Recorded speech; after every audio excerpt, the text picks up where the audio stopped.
If we don't operate in a fact-based, rules-based order, what's going on? Mondays with Mike.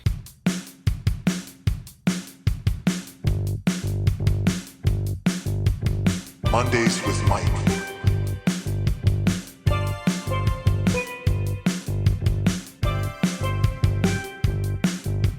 Mondays with Mike. So this week, December 3rd, NBC News came up with a story concerning Secretary of Defense, Secretary of War, whatever it is, Pete Hegseth, and I wrote down in the notes, PDH, at it again, but mostly it was old stuff. It did concern the shooting the boat twice, although that was a general that made that call, it would appear.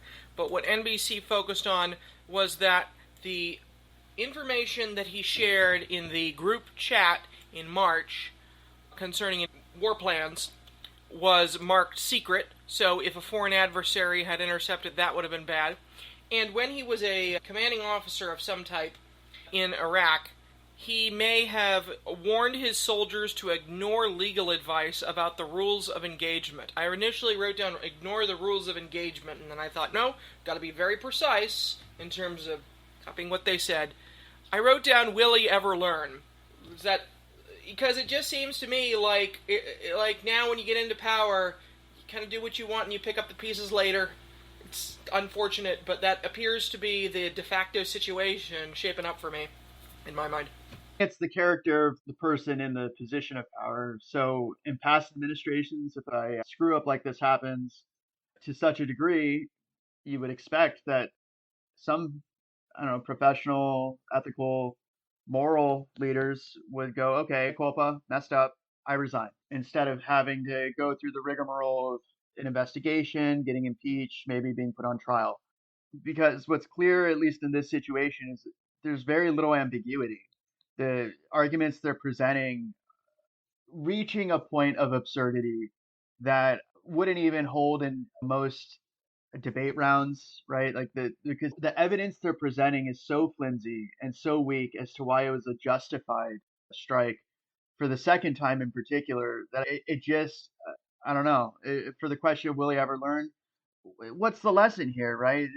Hegseth caught Trump's eye in part because he advocated for the a reprieve for soldiers who were accused of just heinous stuff, right? That's how he got on Trump's radar in the first place. If you look at the timeline, the saga of Hegseth, of why Trump likes him, is that Hegseth, for he was a host of Fox. Anyways, that's a whole different story from the past. But the lessons are so bizarre here. If that they're trying to radiate strength, or this sort of movie version of the use of military, right? There's bad guys, the bad guys get killed, and oh, there's heroes and everyone wins the day. But reality isn't this sort of Hollywood version of events. Reality is that the US operates in a world of not just the US being the only power. Let's put it that way. That all these rules are in place because the previous situation sucked, really sucked, that there weren't effective rules governing warfare. And so soldiers who were trying to surrender would be killed, people would be tortured, they'd be executed. And so all these conventions, the Vienna Treaty, Geneva Conventions, all that stuff came about because the US and these other major powers wanted it such that if they lost an engagement, like a battle, that they wouldn't lose all of their fighting force because it's a big thing for morale. It's tough to convince soldiers to fight if they know that they're going to be summarily executed anytime they lose. If they get caught away from supply lines, if they have to eject from a plane, if there's some kind of malfunction, if they're on a ship, right? And they get hit by a torpedo and then they're floating in the water getting eaten by sharks. The expectation is not, okay, so a ship's going to come along and machine gun all the people. So I'm talking about the USS Indianapolis, where the ship that carried in secret atomic bombs, but before they got dropped on Hiroshima and Nagasaki, they had to bring it close enough. If you ever watch the movie or read the story about that, they had to travel without an armada, right? Without any defenses, just alone, because the whole entire mission was completely secret. And once they delivered the package, they also had to leave without the usual defenses you would have to protect against torpedo attack or whatever. And lo and behold, when a ship that's big and doesn't have sufficient defenses is traveling in the middle of the ocean during a huge war, they get hit by a torpedo, it sinks, and hundreds of people are stuck in the Pacific getting eaten by sharks, right? As they're floating waiting for rescue. If in that situation, the submarine that shot the torpedo then decided, we're just going to finish the job and shoot everybody floating, getting eaten by sharks, war crime. The other example is the one where the commander did in fact get executed by firing squad, along with a couple of other sailors involved in that submarine, where they sank a ship off of South America, where they got the ship was broken apart, and the submarine then surfaces and machine guns these sailors floating in the water. And it's, no, that's not okay. And so the submarine commander and a bunch of the higher ups, they were all executed after World War II. What's incredibly frustrating about this whole situation is that the U.S. is the one that led the charge for establishing the Nuremberg principles, for establishing that I was just following orders is not a valid defense in the face of atrocity. That soldiers, right down to the very lowest rung, have an affirmative obligation to not follow illegal or outright immoral orders, period. That they too can be prosecuted for war crimes all the way up the chain. And so that's why it's a little bit mind boggling that we will return to a time of horrific situations if countries that are fighting and soldiers that are fighting think that their only opportunity for survival is to fight to the death, pretty much, that they can't surrender because surrender is not an option. You either fight or you die, because that's the alternative if there's no agreed upon system of principles or laws that you follow even in wartime. But yeah, I hope he learns look, actually the answer is yes. He did learn, right? Because we already have a real-time example of what happened. So September 2nd, the survivors get killed in a double tap, and then in a strike afterwards, survivors don't get killed. They get repatriated back to their country. So we already know that somewhere between then and then, right, between the first strike and the other strike, some kind of discussion occurred where they went, wait a second, we should not kill survivors in double taps. And they actually gave them they rescued them, and they gave them medical treatment, and they sent them back to their countries. Like, those people are alive. So we already know, like, something happened, and I'm sure the investigation at some point will show this, that there was some kind of discussion that had to have happened. Each of these strikes are unique in their own separate way for the conditions, whatever it is that's going on. But we already know that in our only case example of these boat strikes, that there already were two different examples. One, survivors killed. Two, survivors not killed. One of those was the correct approach, the other wasn't. So, I think back to the end of World War II, where the victorious powers, us, the Soviets, to some degree the British, the United Nations at large as well, and France, and China, although they were still in the Civil War, but the main two, us and the Soviets. And the UK. The UK fought hard. There was the UK, of course, but then the UK, soon they bankrupt. I don't know exactly about bankrupt, but they couldn't afford to keep what they had. And so the system, the United Nations system that emerged as a result of that, was built on the presumed equality of each nation, of each state, in terms of having an equal voice and a rules-based world order. So the Soviets aren't there anymore, but Russia still is, and now China's up, but we're still the superpower, and we will be for some part of the 21st century, and we don't know when history turns over.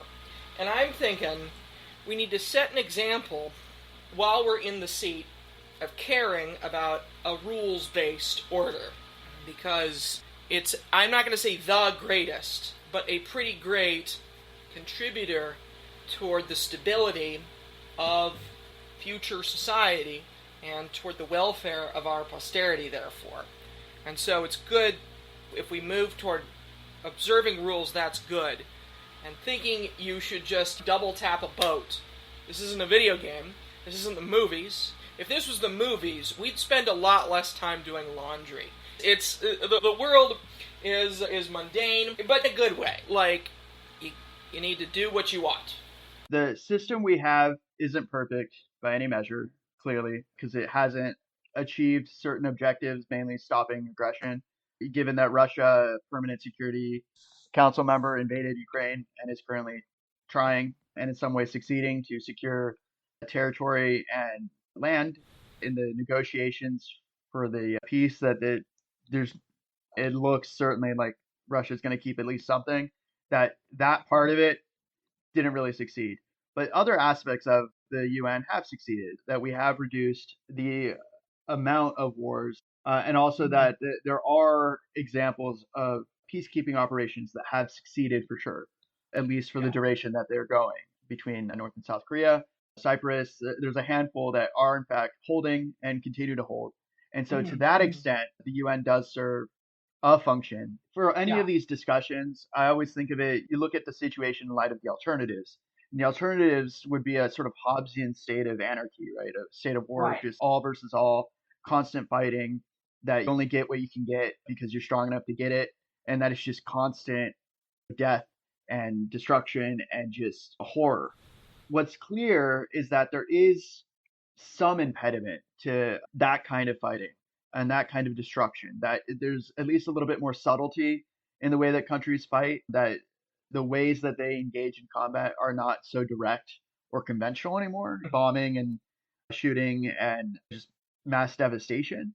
And so I think that's important when you talk about a rules-based order, that the UN in particular is very effective at reducing the spread of chemical weapons, biological weapons, and then nuclear weapons. That there is a system in place and it keeps those weapons from actually being used. When you see conflict, right now the conflict is narrow. The range of tools that could be used aren't being used. And that is better news than the alternative. That at least is something. When you see this situation going on right now, of one of the major powers engaging in these boat strikes, that whittles away at the foundation, right, of this order, you would call it, this rules-based order. It doesn't look good if the government can't get a handle on making sure that this stuff doesn't happen. I guess the absurdity of this situation for me, with all the years of being a debater and judging debate, is that you have senators and members of Congress make a video that say, what is written in pretty much in the DoD manual. You have the right and actually the obligation to refuse illegal orders. Period. If you're given an order and it's illegal, don't do it, because you as a soldier could be held accountable. I'm not the a proverbial you, the example of somebody in that situation. And the administration's response when they make that video is, oh, it's sedition. Oh, put them on trial. And then when you have the real life example of exactly what they're talking about, something that sure appears from the outside to be either an illegal order or really close to that line, the response isn't, oh, let's court martial, put them on trial, and get to the bottom of it. It's trying to wrangle. So far, I've heard at least 6 different stories of what happened, when it happened, how it happened, and variations of events, trying to finesse it in the most like abstruse ways. So one of them was Senator Cotton, where he's saying that they were like signaling for help or they're in a radio or whatever. And then if you listen to the Congressman Hines, who saw the video, he's saying that these guys were in the water for hours. It wasn't some like immediate thing. That we're talking hours and hours of just floating on this broken apart boat. And that doesn't seem like they're immediately trying to get back in the fight and keep fighting or even can. But I'm also thinking about the fact that it wasn't, if you look at the timeline of events, the secondary strike wasn't immediate. It wasn't boom, 9 dead, 2 survivors, boats on flames and destroyed, and then boom, another missile. No, apparently there was a discussion for 41 minutes. That's a long time. 41 minutes is a really long conversation. And the question I have, is that the value of a human life now, right? 41 minutes? Is that where we're at as a society? The standard for surviving after, it's hard to believe that these individuals weren't incapacitated or injured, at least after their ship blew up and it's on fire and they're getting smoke inhalation floating in the water. Like it's super hard to believe that they had a fighting ability in any way, shape, or form. If they're adrift at sea, they're not a threat, at least not immediately. Exactly, which makes them not really a viable target. Then you juxtapose that with Trump pardoning the leader of Honduras, who was convicted of essentially moving tons of cocaine into the US. So the whole pretext Hmm. they're making is that this is a war against drugs, all that stuff. There weren't tons of drugs on that boat, right? It's not a big boat. And it's just when you juxtapose that they're targeting like the very lowest or second lowest rung in the org chart with death, and then releasing the very tippy top of the org chart, the kingpin dude, right, with freedom, after what I can only assume was a huge investigation. How do you prove that? Oh, They had to have marshaled a lot of resources, spent a lot of time, a lot of manpower, and it's the height of ridiculousness that Trump goes, "Oh, it was a Biden hoax," or the whatever that nonsense is. Who cares who the president is, right? The Justice Department is separate from the president. Like they're yeah, charged with seeing if there's a crime, investigating the crime, presenting yeah. the evidence so that you can prosecute them at trial. Pretty straightforward. You know what it makes me think of? It makes me just imagine what if they started saying, that unleaded gasoline, that's a hoax. Lead in the air, that's just a Democrat Yeah, hoax. There's nothing to worry about. let in the water. Like what are Yeah, we if it's we just a don't hoax. if we don't operate in a fact-based, rules-based order, what's going on? Because Yeah. and I think what's a sort of a slap in the face for all of this is this weird cognitive dissonance, okay? Where they're asked, don't Definitely. you see a problem with pardoning the criminal drug lord, former president of Honduras, because of what? Because the people of Honduras asked you? I don't, because I listened to Trump's reason and I didn't understand the justification. It's like the people of Honduras asked him to release. So I understand what's going on, that there's an election for a new president in Honduras between three candidates, and that this was like I don't know, not a gift, but like a way to sway the election towards the more conservative candidates in Honduras. Something like that. I don't know how, I don't know why it's perceived that way, but that's for why that might happen. But even then, like, it doesn't make any sense from the perspective of we're trying to stop the flow of drugs and engage in this drug war, because what kind of deterrence is that? That if you're rich Yeah. enough and you're powerful enough that you're going to get pardoned, just be like, it's the same stuff with the crypto thing. It's like, Yeah. why are these crypto people who were found guilty of money laundering, of helping these criminal organizations and enterprise succeed at their criminality? Frankly, Uh-huh. that's how they get money, right? Because their money it goes from dirty money to clean money, so they can actually use the money. Why are they Mhm. getting pardoned? What's the deal? The height of, like, how can we believe our ears of what we're hearing of Trump going, I don't even know the guy and I'm pardoning him? Like, what is that? what I don't know. what is It's something else. what is Yeah. going on there? Does he not understand that when you pardon? No, he understands. When you pardon someone, they're free to go. When a Yeah. pardon goes forward, all restitution goes away. They don't have to pay the if they had to pay money to somebody for harming them or causing damage to someone and they were supposed to pay restitution to the victims. When a pardon goes forward, restitution goes away. And so I was reading about that there's just a huge amount of money that was supposed to go to victims of these crimes. They're just not going to get Yeah. anymore. It's like, Right. what is the deal? What kind of incentive structure does this all set up in these enterprises? In whether it is these drug cartels or crypto? It's like if you're a foot soldier, we'll shoot you, and then we'll shoot you twice to make sure you're dead. But then if you make it to the top, if you're the kingpin, you get to walk free. What kind of I'm thinking of the multiple of how much in a corporation does the lowest paying person get paid, and then compare that to the multiple of what does the CEO or the highest paying person get paid. And far be it for me to advocate for a more humane system for drug traffickers or alleged drug traffickers, but where's the human decency? You're at the bottom, you get double tapped like it's some stupid video game. You're at the top, you get to walk around. This is nonsense. This is a kooky new world. I don't even know what to call this. No, that's actually a pretty good parallel. So CEOs get golden parachutes, even if they crash a company, they still get to fly Mm-hmm. away with millions of dollars. The workers at the bottom or the people who lose their pensions, they don't. Yeah. They're out of luck. They don't get millions of dollars sent their way. They're lucky if they get anything at all. And so that's a pretty similar parallel that at a certain level of wealth, the wealthiest walk in circles where they have, when we talk about a two-tier system of justice, this is that Yep. kind of thing where if you're Definitely. wealthy enough, you sprinkle some money around or you ask your friends to advocate on your behalf or to help you out. And lo and behold, sometimes it works. For those at the Mm-hmm. bottom, they don't get it. They have to hope and pray that they get hurt at all. There, so far, Mm-hmm. there, my understanding is there's only one complaint that's been filed in the international human rights thing that the U.S. is part of for the Western Hemisphere, where they're saying, look, he was a fisherman. He wasn't what you're saying he was. We want compensation and prove it. Like, it, there's Yeah. only one complaint so far. Who knows if they're going to get heard? We'll see, Right. but it's different.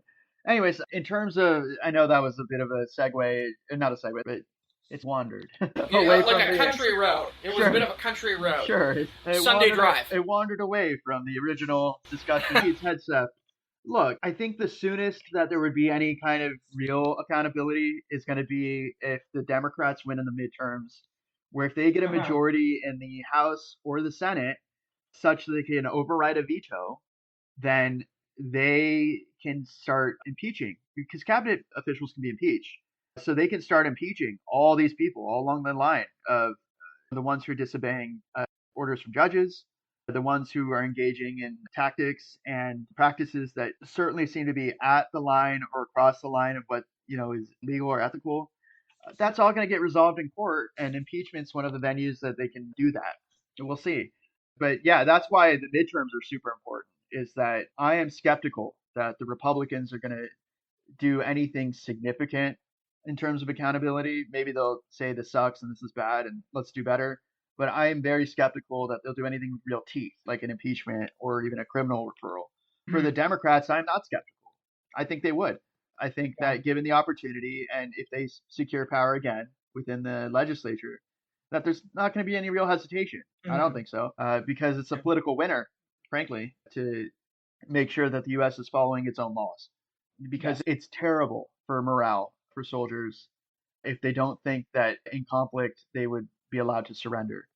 You don't always win every military Mm-hmm. engagement, right? Especially the foot soldiers. Sometimes there's just not enough of whatever you need. Ammunition, resources, supply lines get cut. You can get stuck behind Mm-hmm. enemy lines. Planes malfunction, right? Sometimes a pilot does have to just parachute out of a plane because the engine stops working. The point is that sometimes things happen and it sets a terrible precedent for an all volunteer force if the only options are fight to the death or get summarily executed when you try to surrender. Like it just sets a terrible precedent. And there's a reason why these rules exist. It's not just right to protect human life or morality. Like there are very real stakes within being able to even have a professional functioning military because of the fact that they have to recruit and not everybody's just drafted into the military. Right. People have a choice of whether they do this work. It's going to be really terrible for recruitment if they don't resolve this in such a way that it shows that the United States does in fact value that they value protecting their soldiers in combat. The Mm-hmm. integrity of these rules within the U.S. Code of Military Justice and international Mm-hmm. human rights laws and the law of armed conflict, that they're real, that the laws are real, and that they're followed. It's super Sure. important. Mondays with Mike.